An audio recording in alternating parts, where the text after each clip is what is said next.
여러분 안녕하십니까, 강시현입니다. G7 회의가 이번에 열렸는데 여기에서 공동성명을 발표했습니다. 이번에 이제 공동성명은 이것이 원래 예정돼 있던 것이 아니거든요. 그런데 의제로 올라 있지도 않고 안건도 아니었고 예정돼 있지도 않던 그런 공동성명을 G7 정상들이 만나서 이거를 바로 그렇게 긴급하게 한 건데요. 그만큼 중요한 사안으로 대두가 됐다, 이렇게 볼 수가 있겠습니다. 뭐냐면은 북한의 핵 자금과 관련된 겁니다. 북한이 도대체 어디서 돈이 나가지고 그렇게 계속해서 미사일을 지금 또 고도화시키고 또 핵을 개발하고 하느냐. 이게 바로 북한이 암호화폐를 절도를 한답니다. 그래서 암호화폐 비트코인 몇 개만 훔치면 뭐 떼돈 아닙니까? 그래서 암호화폐를 절도를 하는 이런 사이버 범죄를 저지르고 있다는 겁니다. 그러니까 북한이 마약 팔아서 돈 벌고 암호화폐 절도하고 이건 잘 알려져 있는 일인데 이게 묵과할 수 없을 정도로 그만큼 더 지금 심해졌다는 얘기입니다. 그래서 G7들이 이번에 북한을 상대로 긴급 공동성명을 발표한 겁니다. 도대체 어떻게 된 일인지 여러분께 빠르게 보도해드리겠습니다. 18일 현지 시간으로 프랑스 에비앙 레뱅에서 개최된 G7 정상회의에서 주요 7개국 정상들은 북한의 암호화폐 절도 행위를 포함한 광범위한 사이버 범죄에 대해서 공동 대응할 것을 촉구했습니다. 이번 공동성명에서 정상들은 북한의 핵 및 탄도미사일 프로그램에 대해 깊은 우려를 표명하면서 이러한 무기 개발의 주요 자금원이 북한의 암호화폐 탈취와 밀접하게 연관되어 있다는 점을 분명히 했습니다. 그러니까 미사일 고도화시키고 핵 개발하고 이게 바로 암호화폐 탈취, 암호화폐 절도와 관련되어 있다는 것을 분명히 한 겁니다. 유엔과 보안 전문가들의 분석에 따르면 북한 연계 해커들은 최근 몇 년간 수십억 달러 규모의 디지털 자산을 탈취해 왔다는 겁니다. 북한이 이런 해커들을 전문적으로 키운답니다. 특히 2025년 한 해 최소 20억 달러, 우리 돈으로 3조 762억 원, 어마어마하네요.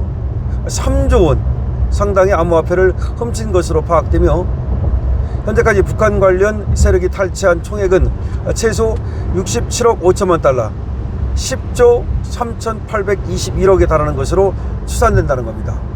암호화폐를 훔쳐다가 돈을 버는 것이 무려 10조 원이 넘는다는 겁니다. 4월과 6월에도 각각 드리프트 프로토콜과 휴머니티 프로토콜을 대상으로 한 대규모 해킹 사건이 발생해서 북한의 연관 가능성이 제기되었다는 겁니다. 사이버 보안업체 제이나리시스와 크라우드 스트라이크의 보고서에 따르면 북한 해커들은 공격 횟수를 줄이는 대신 고가치 목표물을 정밀 타격하는 방식으로 수익을 극대화하고 있다는 겁니다. 그러니까 뭐 많이 하는 게 아니라 공격 횟수를 최소화하되 아주 고효율, 고가치 비트코인 같은 거, 그런 것들을 목표물을 정밀 타격하는 그런 방식으로 돈을 갖다가 아주 많이 벌어들이고 있다는 겁니다. 이들은 주로 암호화폐 기업 내부에 IT 직원을 잠입시키거나 채용 담당자 및 투자자를 사칭하여 내부 시스템에 접근하는 고도로 지능적인 수법을 사용하고 있답니다. 그렇죠. 지키는 사람도 탈취 안 당하려고 얼마나 또 강하게 지키겠습니까? 그런데 그걸 탈취해 나간다는 얘기는 얼마나 이들이 말이죠, 고도의 수법을 쓰고 있는지 우리는 미뤄 짐작할 수 있는 거죠.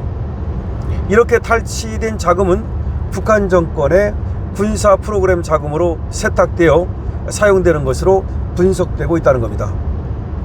G7은 2025년 캐나다 정상회담 이후 이 문제를 지속적으로 공론해 왔으나 이번 회의에서도 구체적인 실행 방안인 거래소 심사 강화 추가 제재 또는 자금 세탁에 악용되는 믹싱 서비스 차단 등에 대한 상세한 조치는 언급되지 않았습니다. 그러니까 이게 2025년 캐나다 정상회담 이때도 얘기가 됐다는 거야. 그럼 이번 회의에서 구체적인 어떤 실행 방안이 나와야 되는데 구체적인 실행 방안은 안 나오고 성명문을 발표하는 데 그쳤다는 거지.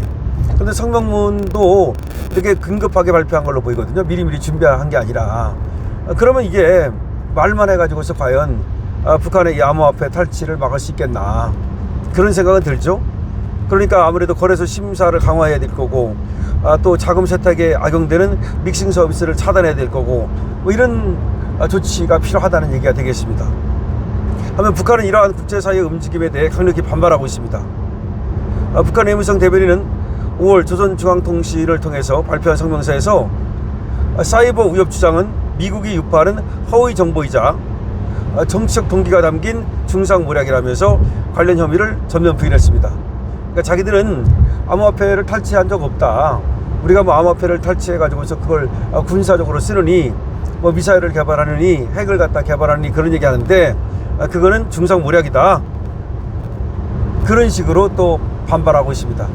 뭐 당연히 했다고 하겠습니까? 해서도 안 했다고 하겠죠.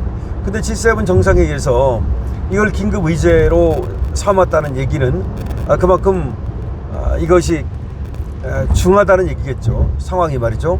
상황이 중하지 않다면 이걸 긴급하게 이렇게 의제로 삼기보다는 어떤 구체적인 실행 방안을 담아가지고 그렇게 차근차근히 발표를 할 텐데, 북한의 이 암호화폐 탈취로 인한 그런 어떤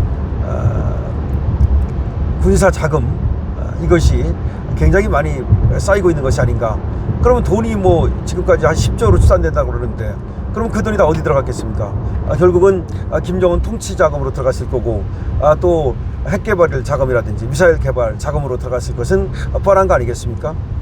자, 지금 G7 회의가 이번에 열렸죠. 이재명은 우리가 G7 국가가 아니기 때문에 하나의 그 초청 참관 자격으로 이번에 갔습니다. G7 회의를.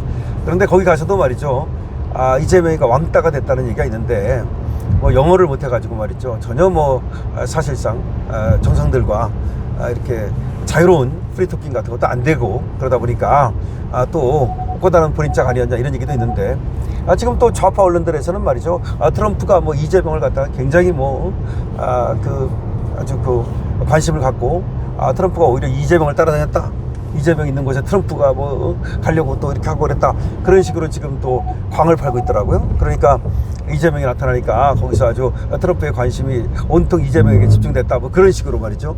기가 막힙니다. 그래서 과연 그런지는 우리가 그렇다고 전혀 우리는 생각하지 않죠.